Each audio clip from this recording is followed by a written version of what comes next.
திருவெண்காடன் அப்படின்னு ஒருத்தர் இருந்தார். அவர் இங்கே இருந்தார். திருவெண்காடுங்கிற ஊர் இருக்கு இல்லையா, சீர்காழி மாயவரத்துக்கிட்ட. அங்கே பெரிய கப்பல் கம்பெனி வியாபாரி. அவருக்கு பிள்ளை இல்லாமல் இருந்து சிவபெருமானே அவருக்கு மகனாக வந்து பிறக்கிறார்.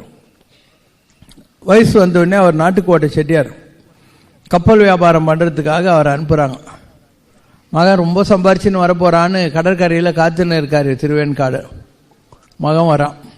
என்னையா வாங்கிட்டு வந்தேன்னு. மாட்டு சாணியில் தட்டின வரட்டி கப்பல் நிறைய இருக்கு. சொல்கிறான், பெத்த வயிறு பற்றி எரியுது, சாணி வாங்கின்னு வரதுக்காடா உன்னை நான் வெளிநாட்டுக்கு அனுப்பிச்சேன்.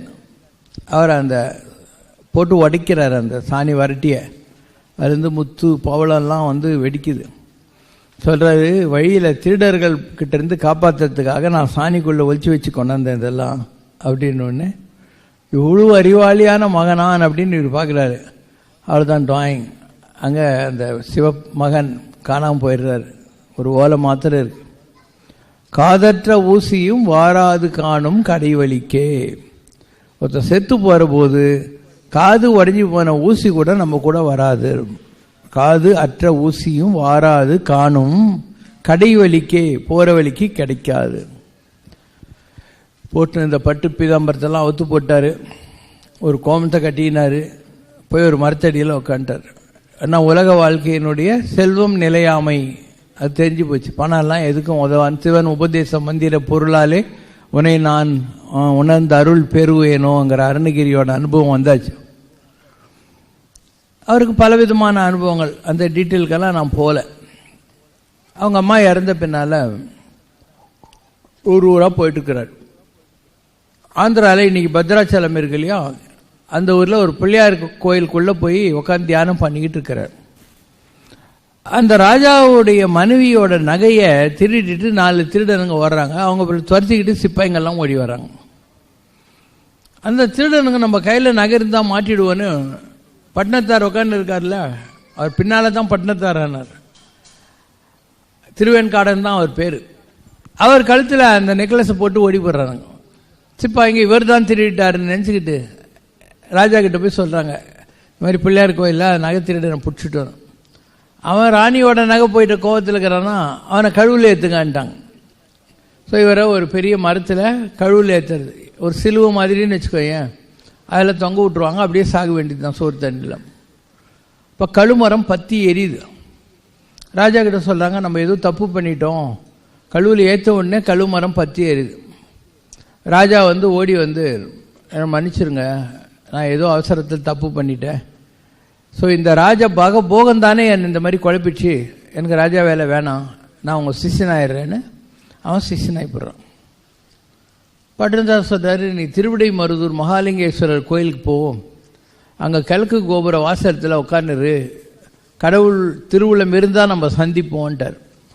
ஸோ பட்டினத்தார் அவர் வழிக்கு போட்டார். அந்த ராஜா இருக்கானே, அவன் பத்திரகிரி ராஜா, பத்திரகிரி யாருன்றது அவர் தான். அவர் திருவிடை மருதூரில் வந்து தவத்தில் உட்காந்துட்டார். ஸோ பல வருஷங்கள் ஓடிச்சு இப்படியே. ஒரு நாள் பட்டினத்தார் திருவிடை மருதூருக்கு வர்றார். குருநாதா வந்துட்டீங்களா அப்படின்றார். இவர், நீ அங்கே உட்காரு, நான் இந்த பக்கம் உட்காருன்னு இவர் அந்த கோபுரத்தில் போய் உட்காந்துட்டார். ஒரு நாள் பத்ரியார்கிட்ட ஒரு பிச்சைக்காரன் வரான். மேற்கு கோபுரத்தில் இருக்கிறார் ஒரு சாமியார். அவர்கிட்ட பிச்சை எடுக்கிறதுக்கு போனேன். அவர் சொன்னார், நான் என்னப்பா சன்னியாசி, கிழக்கு கோபுரத்தில் ஒரு குடும்பஸ்தர் உட்காந்துக்கிறாரு, அவர்கிட்ட போ அப்படின்னு. பத்திரிகையாருக்கு ஒன்றும் புரியல. நம்ம எல்லாத்தையும் விட்டு உட்காந்துன்னு இருக்கோம், நம்மளை எதுக்கு பட்டினத்தார் குடும்பஸ்தன் சொன்னாருன்னு. அப்போ பார்த்தா அவர் பக்கத்தில் ஒரு நாய் உட்காந்துக்குது. ராணியை விட்டுட்டு, ராஜாங்கத்தை விட்டுட்டு, போகங்களை விட்டுட்டு உட்காந்துன்னு இருக்கக்கூடிய பத்திரகிரியார் நாய் பக்கத்தில் வச்சுன்னு உட்காந்து. குரு சொன்னார், இவர் குடும்ப நடத்தின்னு இருக்கார் நாய் கூட.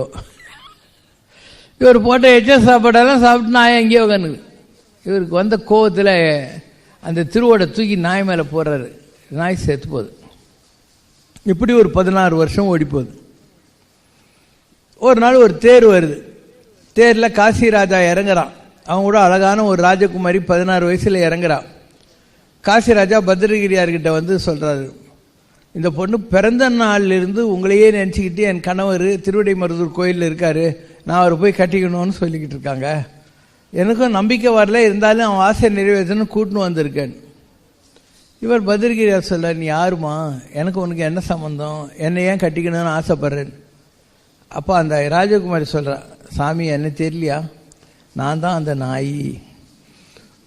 உங்கள் எச்ச சாப்பாடை சாப்பிட்டு நான் காசி ராஜகுமாரியாக பிறந்ததுலேருந்து ஞானத்தோடு இருந்து உங்களை எப்போ கல்யாணம் கட்டிக்கலான்னு வந்திருக்கிறேன் அப்படி.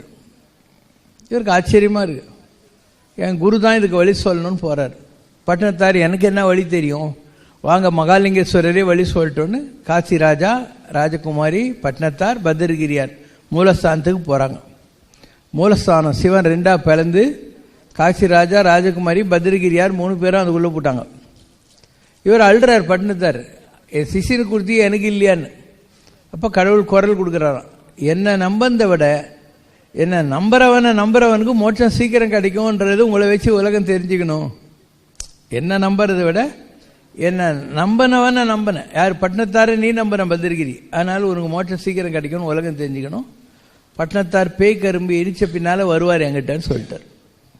அப்போ பாரு, பத்ரகிரியாருடைய எச்ச சாப்பாட்டை சாப்பிட்ட நாய் காசி ராஜகுமாரியை பிறந்து ஞானத்தில் வளர்ந்து தன்னை வளர்த்த ராஜாவுக்கும் நன்றியோட மகாலிங்கேஸ்வரர் கூட சமாதியில் ஐக்கியமானாங்கன்றதுக்கு நம்மக்கிட்ட கதை இருக்கா இல்லையா? அதான் சேடத்தி ஒன்றும் ஒரு நாயாய் பிறந்திலனே அப்படிங்கிறதுக்கு இதுதான் தத்துவம்.